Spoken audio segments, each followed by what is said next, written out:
Terima kasih sudah mampir. Jangan lupa like dan subscribe ya, biar Mimin semangat untuk melanjutkan kisah berikutnya, Wira sang jenius dari Dusun Darmadi. Bab 1052.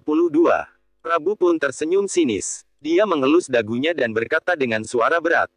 Orang bernama Wira itu punya kemampuan yang sangat hebat. Ingin membunuhnya dengan cara biasa nggak akan begitu gampang. Jadi, kita harus memikirkan cara untuk memancingnya keluar dari Dusun Darmadi dulu. Setelah itu, kita baru bisa membunuhnya dengan gampang. Tuan Prabu memang bijak, Wakil Jenderal itu berkata. Nggak peduli seberapa hebat pun Wira, asalkan bisa memancingnya keluar dari Dusun Darmadi, 1000 orang itu pasti bisa membunuhnya. Prabu tertawa sambil menatap ke kejauhan dengan mata berapi-api. Kemudian, dia mendengus. Benar, bukannya Wira mengaku kecerdasannya itu nggak tertandingi. Berhubung begitu, aku mau tahu bagaimana dia bisa melarikan diri dari serangan pasukan sebanyak 1000 orang. Tuan, orang yang kamu utus itu adalah para ahli.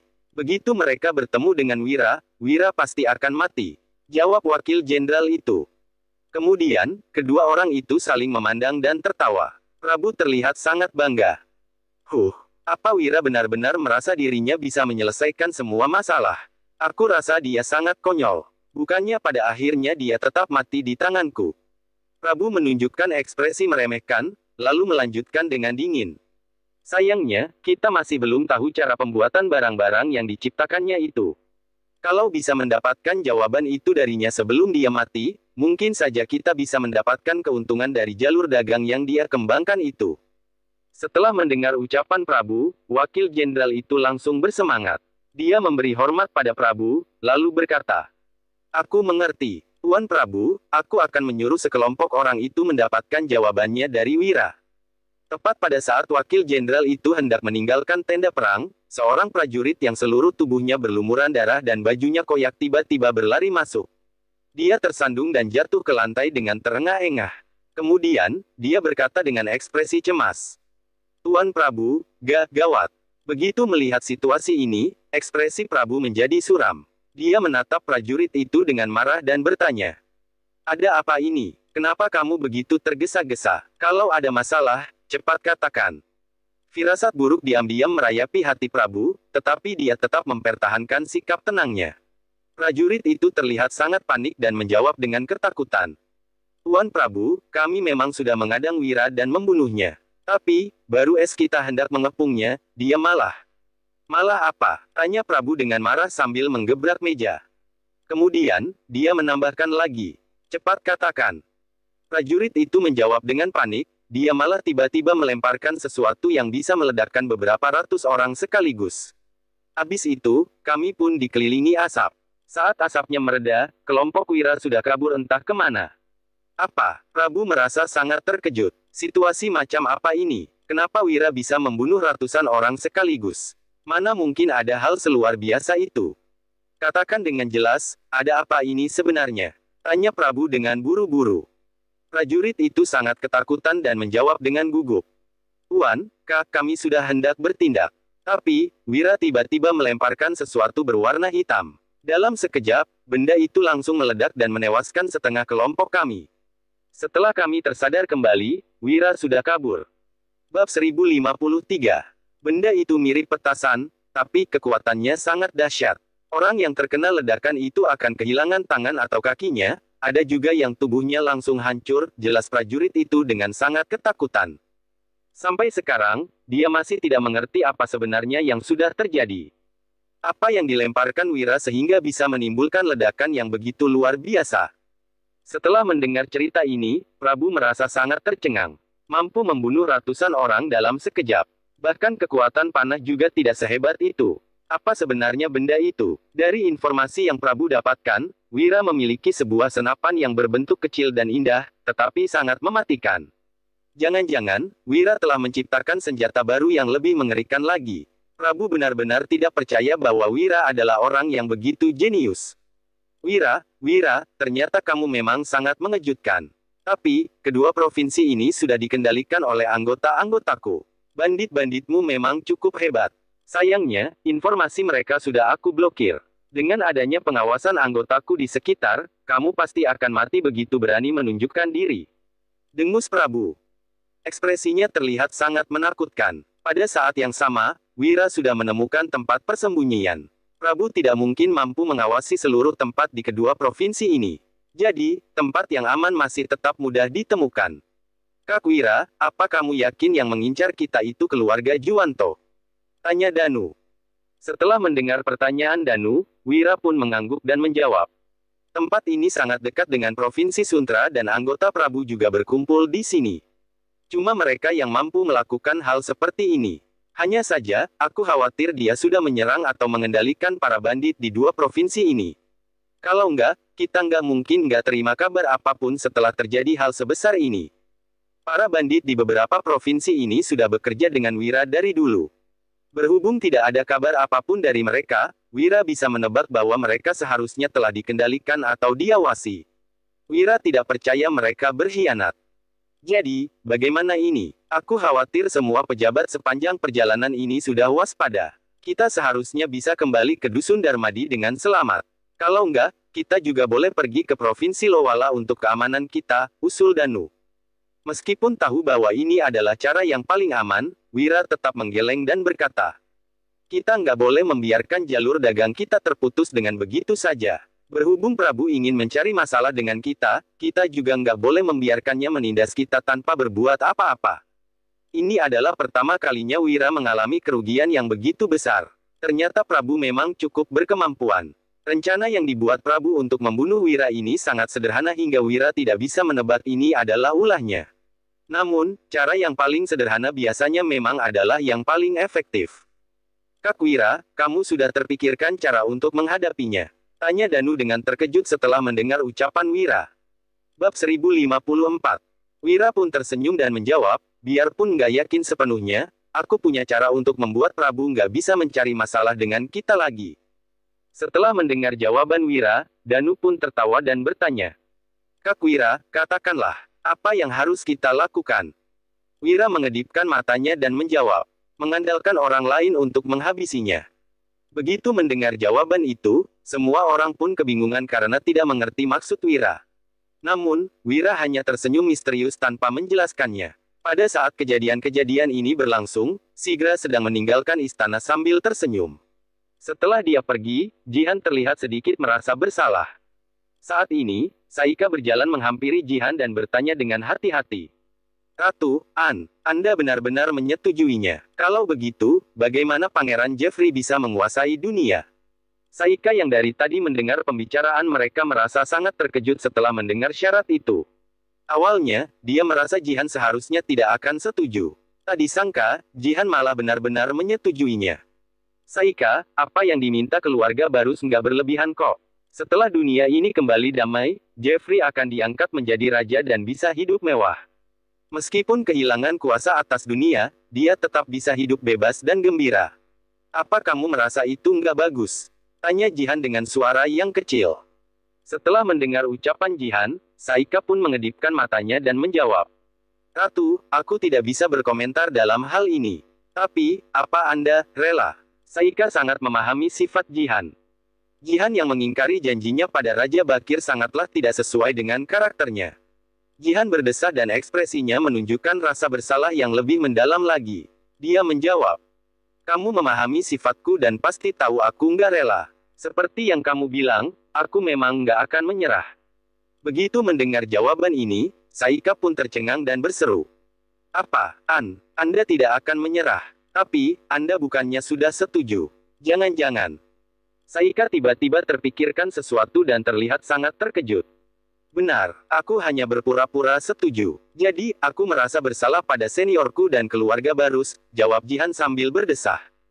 Tapi, begitu keluarga Barus ikut campur, bagaimana Anda akan menanganinya?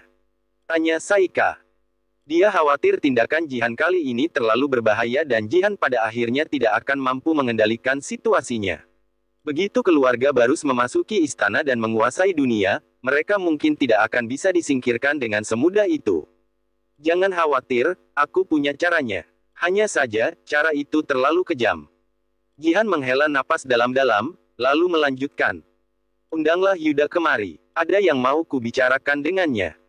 Saika tidak tahu apa maksud Jihan, tetapi buru-buru melaksanakan perintahnya. Tidak lama kemudian, Yuda pun datang menemui Jihan. "Ratu, ada apa Anda mencariku?" tanya Yuda sambil memberi hormat pada Jihan. Jihan tersenyum, lalu berkata, "Yuda, enggak usah begitu sungkan. Duduklah, ada sebuah hal yang ingin kudiskusikan denganmu." Setelah itu, Yuda pun duduk di kursi sambil menghela napas. Dia terlihat agak khawatir. Menurut tebakannya, alasan Jihan ingin menemuinya seharusnya berhubungan dengan kerajaan Agrel dan Raja Monoma. Namun, dia benar-benar tidak berdaya tentang hal itu. Apalagi, ada juga keluarga Juwanto yang sedang mengamati dengan saksama. "Yuda, baik itu kerajaan Agrel atau Raja Monoma, mereka adalah musuh luar. Saat ini, yang paling memusingkan itu keluarga Juwanto," ujar Jihan langsung ke intinya. Setelah mendengar ucapannya, Yuda juga mengangguk. Keluarga Juwanto memang memiliki niat jahat dan tidak berhenti menimbulkan masalah. Dalam situasi seperti ini, bagaimana mereka bisa menyelesaikan bahaya di perbatasan? Bab 1055. Begitu ada pergerakan sedikit saja, kerajaan Nuala akan jadi mangsa empuk bagi ketiga pihak. Kemal dan Ardi telah memikirkan sebuah solusi untukku. "Apa kamu mau dengar apa caranya?" tanya Jihan kembali. Usai mendengar hal itu, Yuda tertegun sejenak. "Cara? Apakah masih ada cara lain? Masalah ini sepertinya sudah berada di jalan buntu. Kerajaan Nuala tidak punya kekuatan militer, ditambah lagi konflik yang terjadi secara eksternal dan internal. Meski bisa mengalahkan salah satu pihak, kedua pihak lainnya akan langsung mengambil kesempatan. Masalah ini benar-benar sulit ditangani. Mohon petunjuk Ratu," ucap Yuda buru-buru. Dia juga sangat penasaran dengan cara yang disarankan oleh kedua penasihat itu. Mendengarnya, Jihan berkata, "Cara yang mereka sarankan sangat sederhana. Mereka ingin meminta bantuan keluarga Barus." Hanya mendengar beberapa patah kalimat itu, Yuda langsung mengerutkan alisnya. Dia mengetahui masalah Jihan bermusuhan dengan keluarga Barus, jadi mana mungkin keluarga Barus akan membantunya. Cara ini seharusnya mustahil untuk dilakukan. "Yang mulia, bukankah Anda bilang, keluarga Barus?" Ucapan Yuda terhenti sampai di sana. Namun, maksud perkataannya sangat jelas. "Benar, keluarga Barus tidak akan membantu kita menghadapi keluarga Juwanto. Mereka juga menginginkan kekuasaan," balas Jihan seraya menghela napas. Setelah itu, dia tampak sangat tak berdaya. "Kalau begitu, bukankah cara ini tidak akan bisa berhasil?" gumam Yuda tanpa sadar. Mendengar hal itu, Jihan menggelengkan kepalanya. "Yuda, kutanya padamu, bagaimana menurutmu kalau kerajaan Nuala ini diserahkan pada keluarga Barus?" Yuda langsung berdiri mendengar perkataan Jihan. "Apa, serahkan pada keluarga Barus?" Yuda merasa sulit menerimanya. Bagaimanapun, kerajaan ini adalah milik keluarga Larasati. Meski keluarga Utari sangat mengenaskan saat ini, namun, keluarga mereka telah banyak menerima kebaikan dari kerajaan Nuala. Jika menyerahkan kerajaan ini kepada keluarga Barus, lalu apa bedanya dengan menyerahkannya pada keluarga Juwanto? "Yang mulia, apa maksud Anda? Jangan-jangan, Anda sudah ingin menyerah pada negara ini dan melupakan pesan terakhir mendiang raja?" tanya Yuda dengan tatapan tajam yang menyiratkan kemarahan. Meski Yuda tidak menyukai Raja Bakir, dia tetap tidak melupakan pesan ayahnya untuk melindungi kerajaan Nuala ini. Jadi, tentu saja dia merasa terkejut dan sangat marah mendengar perkataan Jihan. "Yuda, kerajaan Nuala saat ini bagaikan kapal yang telah rusak. Semua pihak sedang mengincar kita, mau bagaimana lagi kita mengubah situasinya? Daripada diserahkan pada keluarga Juwanto, lebih baik diserahkan pada keluarga Barus. Jeffrey juga masih bisa hidup senang, bukankah begitu?" pinta Jihan. Meski dia merasa puas terhadap sikap Yuda yang tegas, tetapi Jihan merasa tak berdaya. Yuda menarik napas dalam-dalam, wajahnya tampak sangat pucat. "Yang mulia, aku tahu semua ini adalah demi Pangeran Jeffrey, tapi maafkan aku tidak bisa menyetujui pendapat ini. Kerajaan Nuala saat ini memang mengalami penurunan yang signifikan, tapi fondasinya masih tetap kokoh. Kita belum sampai di tahap putus asa, bagaimana kita akan bertanggung jawab pada Raja Bakir di alam sana nantinya kalau kita menyerah sekarang?" Perkataan Yuda ini sama sekali tidak sungkan. Jihan hanya tersenyum bahagia mendengarnya. Namun, ekspresi Jihan ini justru membuat Yuda merasa heran. Apa yang sedang ditertawakan Ratu? Yuda, kamu benar-benar enggak mengecewakanku," seru Jihan dengan tatapan berbinar-binar. Bab 1056. Yuda semakin bingung setelah mendengar reaksi Jihan. Apa maksudnya semua yang dikatakan Ratu? Apa maksudnya Yuda tidak membuatnya kecewa? Jangan-jangan Ratu hanya mengetesnya. Ratu, apa maksud Anda? Tanya Yuda dengan ragu-ragu. Mendengar perkataan ini, Jihan hanya menarik napas dalam-dalam dan berkata, Yuda, aku nggak pernah mengkhianati kerajaan Nuala ataupun mendiang raja. Baik itu dulu ataupun kelak, aku membutuhkan bantuanmu. Yuda hanya terdiam dengan kebingungan mendengarnya. Yang mulia, aku tetap tidak mengerti. Jihan kembali menjelaskan. Aku sudah diam-diam menemui kakakku dan mencapai kesepakatan dengannya. Aku meminta bantuannya, lalu setelah negara ini aman, aku akan membiarkannya mengambil alih kerajaan Nuala. Ini adalah janjiku, tapi aku hanya pura-pura menyetujuinya. Apa kamu mengerti?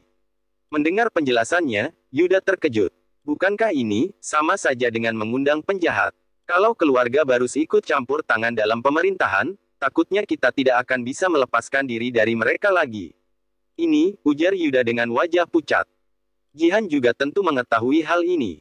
Orang yang kupercaya bukanlah kedua penasihat ataupun pejabat dalam pemerintahan, melainkan hanya kamu seorang. Kalau tidak, aku juga tidak mungkin akan memberitahumu masalah ini. Jadi aku mau kamu menjanjikan sebuah hal padaku. Begitu semuanya selesai, kamu harus mengatasi keluarga Barus. Aku akan memberimu kesempatan dan kamu harus mulai menjalin hubungan baik dengan keluarga Barus agar mereka percaya padamu. Jihan kembali menambahkan, di seluruh kerajaan Nuala ini, hanya kamu seorang yang dihormati oleh kakakku. Kalau kamu mendekatinya, dia pasti akan merasa senang. Dengan begitu, peluangmu menghabisinya juga semakin besar. Apa kamu mengerti maksudku sekarang? Yuda langsung kaget mendengarnya, dia tidak percaya Jihan bisa memikirkan rencana sekejam ini. Yuda, aku tahu kamu pasti merasa kaget. Aku juga sudah siap untuk menjadi orang yang dibenci keluarga Barus selama beberapa generasi dan dikutuk leluhur keluarga Barus. Aku rela masuk neraka karena hal ini, aku tidak menyesal. Demi kerajaan Nuala dan mendiang raja, aku rela menanggung semua cercaan, tapi aku hanya bisa mempercayakan hal ini padamu. Jadi, mungkin kamu juga akan menerima cercaan yang sama. Apa kamu rela? Timpal Jihan. Jihan hanya percaya pada Yuda seorang. Selain itu, semua orang tidak bisa dipercaya. Baginya, hanya Yuda seorang yang bisa bersikap adil dan setia pada kerajaan Nuala. Orang lain tidak akan sanggup melakukannya. Ini juga salah satu alasannya memberitahu Yuda mengenai masalah ini. Yuda benar-benar kaget mendengar rencana Jihan. Ratu, tindakanmu menghabisi keluargamu sendiri ini benar-benar. Yuda tidak meneruskan ucapannya, tetapi dia merasa Jihan sangat tidak manusiawi. Bisa-bisanya dia memperalat keluarga Barus, kemudian menghancurkan mereka. Ini, terlalu sadis. Bab 1057. Terlebih lagi, Jihan dibesarkan di keluarga Barus, bagaimana dia bisa setega itu? Jihan tersenyum sambil meneteskan air mata. Aku juga tidak ingin mengambil keputusan ini, tapi apakah kamu menyuruhku menyerahkan kerajaan Nuala begitu saja? Aku memang bisa saja melakukan hal seperti itu. Paling-paling aku hanya akan dianggap tidak berguna, aku tidak keberatan. Setidaknya dengan menyerahkannya pada keluarga Barus, aku dan Jeffrey akan aman seumur hidup. Tapi aku sudah berjanji pada mendiang raja untuk menjaga kerajaan Nuala demi keluarga Larasati, aku tidak bisa mengingkar janji. Kalau kamu bersedia membantuku, aku akan berterima kasih padamu terlebih dahulu. Kalau kamu tidak bersedia, aku juga tidak menyesal, tanya Jihan pada Yuda. Yuda hanya menghela napas. Setelah itu, dia merenung cukup lama sebelum mengangguk menyetujuinya. Baiklah, aku akan melaksanakannya, jawab Yuda pada akhirnya. Dia tidak punya alasan untuk menolak. Baik ini adalah demi kestabilan negara ataupun pesan ayahnya, Yuda tetap menyetujuinya meski harus menanggung risiko dicerca seumur hidup. Pada saat ini, Sigra telah meninggalkan istana dan kembali ke keluarga Barus. Dia terus-menerus memikirkan hal ini. Meski telah setuju dengan permintaan adiknya, Sigra tetap merasa gelisah. Farel, apa menurutmu bibimu ini benar-benar bisa menyetujui hal ini? Apakah dia benar-benar akan merelakan posisinya kepada keluarga Barus untuk mendirikan dinasti yang baru? Setelah mendengar ucapan Sigra, Farel mengedipkan matanya. Kalau bibi sudah menyetujuinya, dia tidak mungkin akan ingkar janji, bukan? Sigra menggelengkan kepalanya. Aku hanya takut dia akan berubah pikiran setelahnya. Tapi, begitu keluarga Barus ikut serta dalam pemerintahan, bibimu juga nggak akan bisa berubah pikiran lagi saat itu. Farel bertanya dengan ragu-ragu, "Ayah, apa yang ingin Anda lakukan?" Sigra berpikir sejenak sebelum melanjutkan. Tidak ada satupun orang yang bisa dipercaya di kerajaan Nuala saat ini. Penasihat kanan dan kiri masih punya sedikit kemampuan, tapi kekuasaan mereka hanya sebatas memberi strategi dalam pemerintahan. Orang seperti Yuda memang senjata pamungkas kerajaan Nuala. Kalau bisa mendekati Yuda, rencana ini baru akan bisa sempurna. Farel kembali mengedipkan matanya saat berkata, "Ayah, sepengetahuanku terhadap Yuda, dia tidak mungkin akan bisa mengabdi pada keluarga Barus." Sigra berkata sambil tersenyum. Tentu saja, keluarga Utari sangat setia dari generasi ke generasi. Kalau keluarga Barus yang memegang alih pemerintahan, mau tak mau Yuda juga akan menjadi bagian dari kita. Hanya saja saat ini Yuda sedang menuju ke ibu kota bersama para pasukan kerajaan. Kita harus cari cara untuk menyusupkan orang ke dalam pasukannya. Tiba saatnya nanti, kalaupun bibimu berubah pikiran, dia hanya bisa mengandalkan Yuda dan pasukan kerajaan. Kalau kita bisa menyusupkan orang di antara pasukan itu, mereka bisa menyerang tiba-tiba dalam keadaan kritis, timpal Sigra. Farel mengangguk setuju. Ucapan ayah memang masuk akal. Bisa juga kita menjalankan rencana seperti ini. Tapi ayah, pasukan Yuda sangat setia, bukankah terlalu sulit menyusupkan orang di antaranya?